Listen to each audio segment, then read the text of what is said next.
Dear friends, the Insolvency and Bankruptcy Board came out with the amendments. I am just going to discuss only section 31A. Two important issues have been inserted. One is the liquidator can be removed. Earlier we had resolution process, section 27 is there. In section 27, a resolution professional can be removed by 66% voting share without assigning any reasons. The same was also deliberated recently by Honorable NCLAT, and they came to the conclusion that the intention of legislature is not to give any opportunity of being heard. So in other words, section 27 gave a sweeping powers to the in the committee of creditors to remove the person without giving reasons, which is unfair. So far as the Honorable NCLAT is concerned, they are only interpreting the law. Rightly so. What is their law? They will interpret. Somebody should have challenged section 27 as arbitrary, and they have brought in as a commercial wisdom being exercised and all. Whatever it is, when a person is working, he is not removed, he is just like that removed because they don't like. Because in a committee of creditors, there may be 10 banks will be there, public sector banks dominantly, but one lead bank will be taking charge. They will only decide everything, others will keep quiet.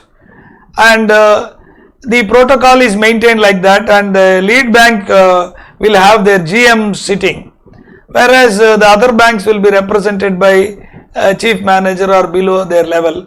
So obviously they are all will be afraid, and the entire decision making is done by the lead bank.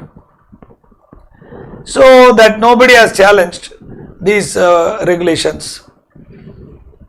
Then when the paper was published, insolvency regulations, I wrote a letter to the Honorable Chairperson, Mr. Ravi Mittal, and he has considered that, in fact, whatever proposal I have sent in detailedly explaining him, I am told he was very considerate and referred to the committee, and the committee has come out with one very important word.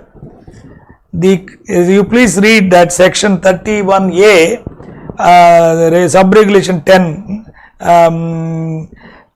following shall be inserted. So 11 is talking about the consultation committee after recording reasons, the consultation committee after recording reasons. That's a beautiful point. So this is very important. We all should appreciate the dynamism of this chairperson and his team. Though we had, it's good, he is rightly approaching the key issues. I will go back to that possibility. But then that wording is so important, that is after recording reasons. Here, by majority vote.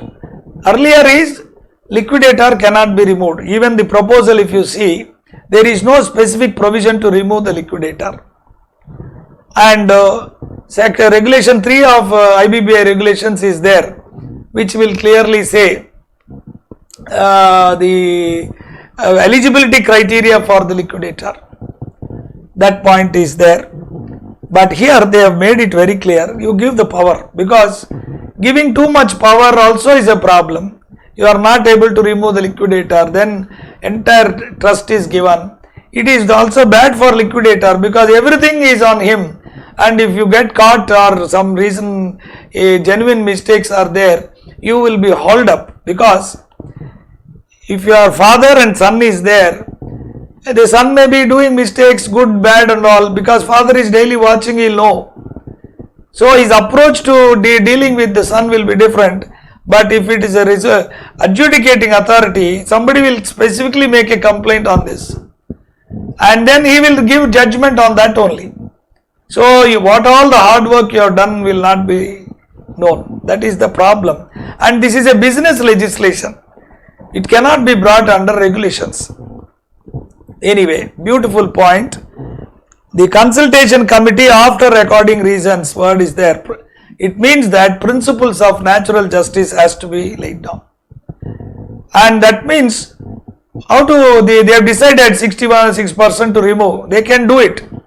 But then they will have to follow some process. They must tell you first, Arey, you are not working properly. Then you give an opportunity for the resolution professional liquidator to come and tell you that I am not doing, I'll give me a chance. Then the liquidator works, is not able to perform, then he should go, because it's a time bound resolution. That is a very important point. Second thing, very beautiful point, secure the creditors holding security interest, they will not relinquish. Then they cannot form part of the stakeholders consultation committee, which is nothing but the committee of creditors brought in. Now the question comes, which has not been thought by this, is if all these creditors are secured and they don't want to relinquish the rights, then what will happen? Then there won't be any stakeholders consultation committee. Correct? And the next question is, it will be in the interest of the creditors to relinquish. If you relinquish, then that is also addressed. If you see, the remuneration will be decided only by the stakeholders consultation committee, like the COC. Therefore, they need not give you. Earlier possibility is this: when the committee of creditors decide to go for liquidation, then the resolution professional will be normally given opportunity to continue as the liquidator if he is willing to continue, and his remuneration will be fixed by the committee of creditors. Either it will be a fixed monthly sum, or it will be a remuneration that is fixed according to commission based. That is done. Regulation 4.2 is there, commission will be given based on the assets realized. They have not disturbed that point.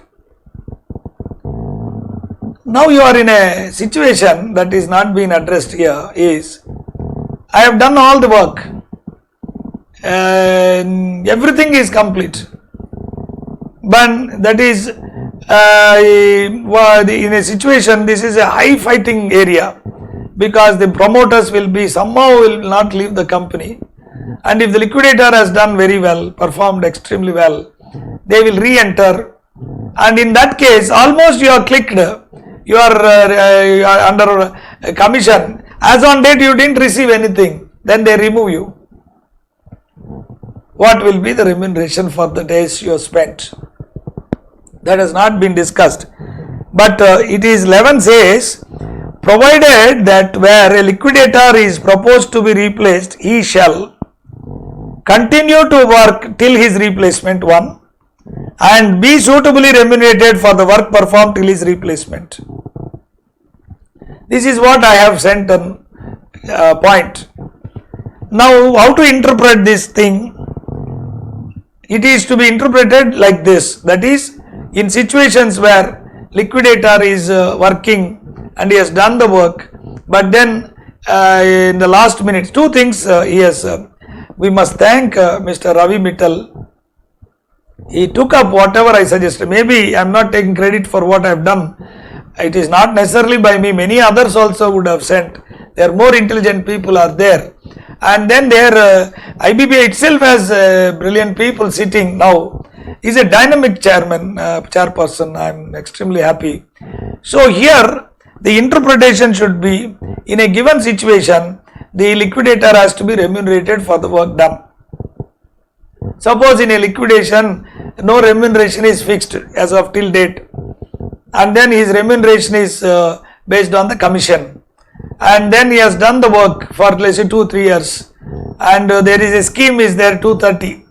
In scheme also the judgment of Madras Chennai bench is there that if he is able to click that, he is entitled to that, and all these things are there. So therefore it should be interpreted. There is two ways interpretation will be there. One is liquidator is decided to be removed and new liquidator is coming in. That maybe within 10 days or 15 days it will come. So it would not be for that. But when that fellow is removed, then you have to work out a compensation for him. Two things are there. One, record the reasons for removing, which is challengeable. Second, is the remuneration to be worked out, which means both will be decided by adjudicating authority. That is a good thing. Check and balances are there. Unless the adjudicating authority takes time, then you can go to NCLAT. So you are protected. And we must, this is a very important thing. If you see, Mr. Ravi Mittal and his team have recognized what is the object of IBC, revival, resolution of the company. That's all. First point. Beautiful. So they emphasized heavily on the resolution process, time bound nature given, and they also gave huge remuneration incentive. They gave another very important is minimum remuneration. Excellent work. What happens now is the banks are taking anybody and everybody for suppose assignment of 1,000 crores, 1 lakh they will give, or 30,000, 50,000. That person who is no experience, he will enter in, and the committee of creditors will believe that they can play shots and ruthless, especially public sector banks. If it is a private sector like ICICI Bank or those, they are very professional, pakka, whatever is said they are doing already. Because they know it is the key pan is the insolvency professional. If insolvency professional is not working in liquidation, he could not be removed. That problem is addressed. And here, to make him work very sincerely, honestly, good incentive within time bound resolution is there given. I will come to that later. So, good. And because creditors, they are the people who lent the money. So, they are recovering the money through the process of this law, which gives a mediator like liquidator. That is the point, very well drafted. And then secured their interest not relinquished, then they will not be decision makers. That is one more thing, extremely good. And naturally, this entire process is, in liquidation he addressed that, but in CIR process, incentive is there, but removal has not been addressed, and whether this cannot be extrapolated because 27 is there without being amended. So in other words, in the last minute they want to remove you, and you have done all the work and you will be helpless. Once you are removed, then here also said this, now they have introduced the process where the outgoing liquidator should give the hand over the charge. But then the problem will be a settlement of remuneration will be there. Now once you are removed as a liquidator, what happens is the new liquidator can come and then send appointment letter, and the bank accounts will get frozen and transferred to that person's name. Everything is in electronic form. Everything is in electronic form. All will be transferred. Then documents will be there. There will not be much problem. And then you have to keep some documents. And therefore, you will have to take that digitalization and give them. So there will be some hiccups will be there because new man is coming, old man is going, and all that. And there is a bitterness is there when somebody is removing you. All this can be sorted out because you are a resolution professional, you should be magnanimous. At the same time, you should ensure your remuneration is paid. Already you are cut off, then unless you have anything, hold, because the liquidator's remuneration, what happens is, when you are a liquidator working, you will take help of so many people. You assure them this will happen, and later on that remuneration is not paid by the new person. That is another problem. So the assurances that should go through the adjudicating authority, and it is very well addressed. But for that, one more beautiful point they have introduced. I think today the commercial wisdom of these people is not justiciable. and very beautifully addressed that point also. When you are going for liquidation, what all the things you have to give, that shows the application of mind by COC on those points. That means, as on date, what happened is, commercial wisdom is not justiciable, Supreme Court also. But the reason is simple, there is no other better thing. Because if you, the day you say something on that, then litigation will become too much. But whether really these people, bankers, are competent to exercise commercial wisdom is another issue.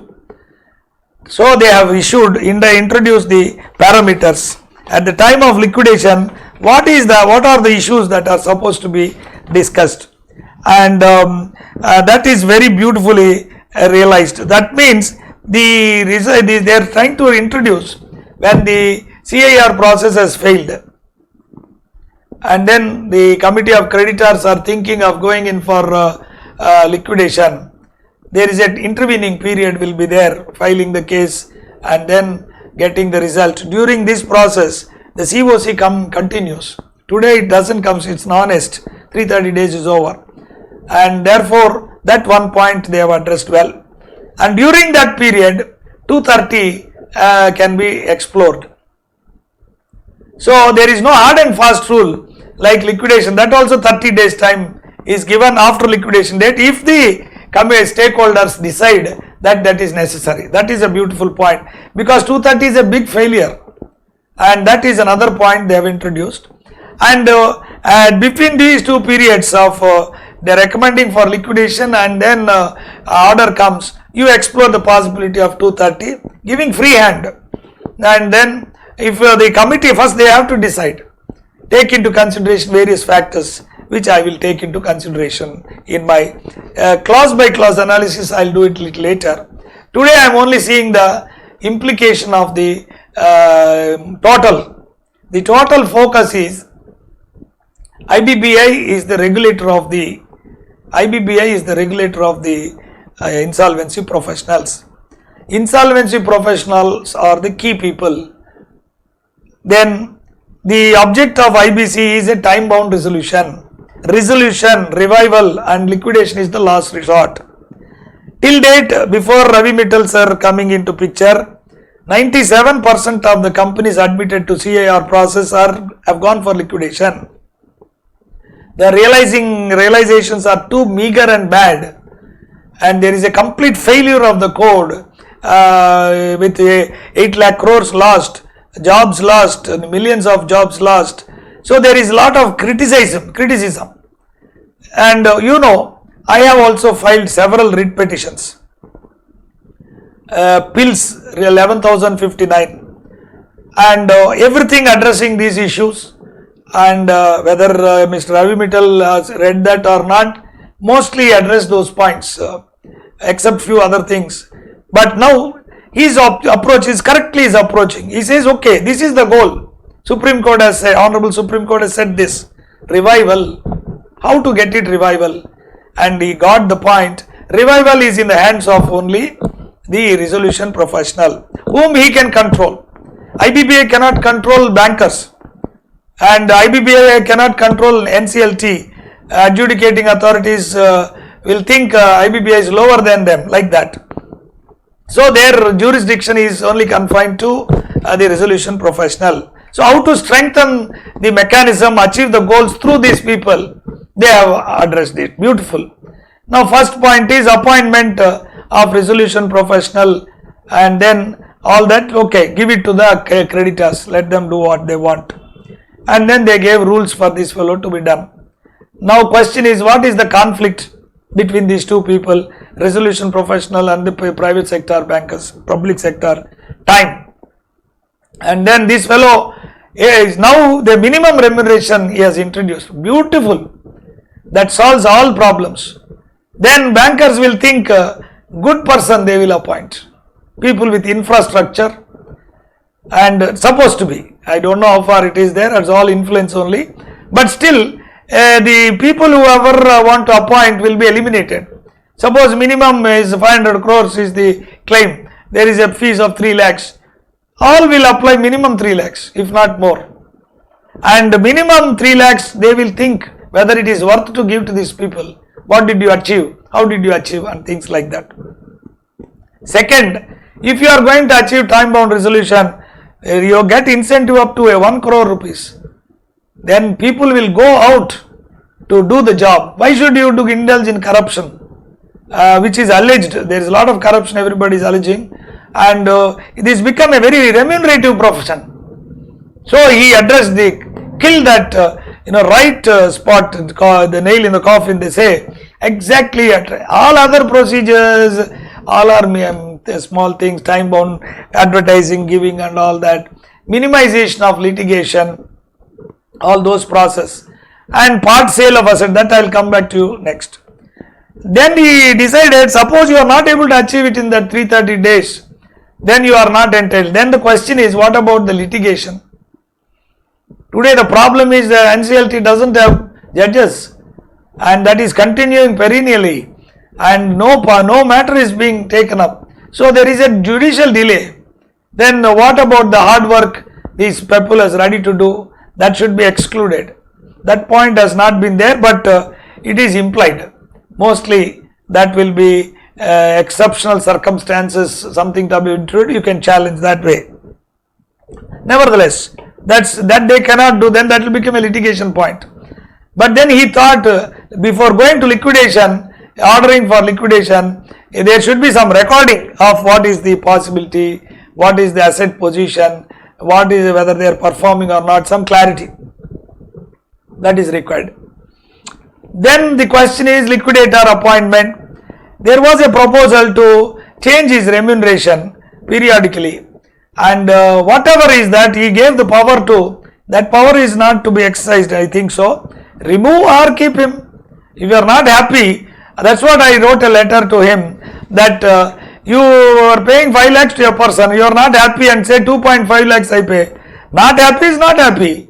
You either keep him or throw him. Why are you telling that part, reducing the remuneration? Rightly he took that point. Let me tell you, it is not only mine. There may be more intelligent people who would have done, and the Ravi Mittal sir himself might be a very intelligent person.